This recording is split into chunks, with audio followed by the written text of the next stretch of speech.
A woman starts to question her own faith when she uncovers a terrifying conspiracy to bring about the birth of evil incarnate in Rome. This movie is directed by Arkasha Stevenson. Well, I guess this is the year of religious horror. Like Immaculate, I wasn't too impressed with the trailers for this movie, but also like Immaculate, I was pretty surprised by how much I liked this movie. It's kind of crazy that we got two non-horror movies within a few weeks of each other. The comparisons are going to be inevitable, but I don't really want to get hung up on that, so all I'll say is that even though their concepts are similar, the execution and end products are pretty different. The First Omen is a much darker and more disturbing movie than Immaculate is. I don't get it twisted, Immaculate has some crazy moments in it obviously, but I was never on edge watching Immaculate the way I was when I was watching The First Omen. I'm not trying to sound like a tough guy when I say this, but 99% of horror movies just don't scare me at all. Like maybe sometimes I'll wince at some insane gore, but I'm never having nightmares or like being afraid to turn off the lights. I'm usually just having a good time watching the carnage ensue because I have issues. But this movie genuinely made me feel uneasy at times. There's some really creepy and just straight up disturbing imagery in this film that I will not be forgetting anytime soon. All I'm gonna say is if you're pregnant or gonna be pregnant soon, you might want to skip this movie.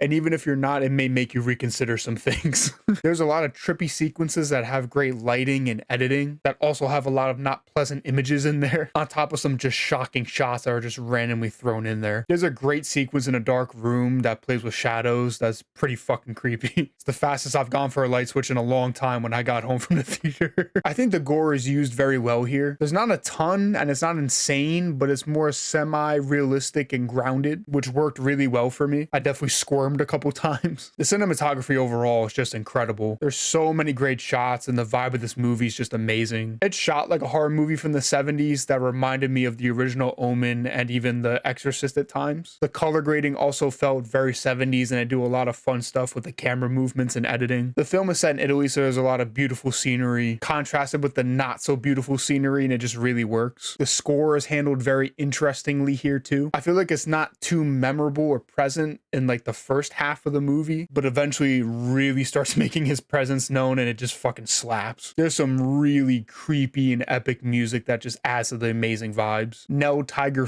gives a great performance as Margaret. She basically carries all of the screen time and I find myself caring for her character even though she's not the most fleshed out. I think this is going to be a big breakout performance for her. She has some very impressive scenes at the end of the movie. Ralph Ineson was also great in this movie as Father Brennan, who's an excommunicated priest that's just trying to figure out what's going on. Most of his scenes have the most interesting story beats in them, so I was always happy to see him pop back up. The whole cast is great, but they were like the two real standouts for me. Everyone else has pretty limited screen time, but they do a great job with what they got. Unfortunately, most of my problems with the film is with the story and how predictable it is. There's supposed to be this big reveal at the end of the second act, and it's kind of just information I was waiting to get for pretty much the whole movie. I think the scene is well executed, but just not surprising at all. The story itself is also pretty bare bones and basic. It's not bad, but it's not great either. If the vibes and the quality of the filmmaking from Arkasha Stevenson wasn't there, this movie could have very easily been just another throwaway run-of-the-mill horror movie. The pacing also felt a little slow for me in the first act, but once the ball starts rolling and the scares start coming,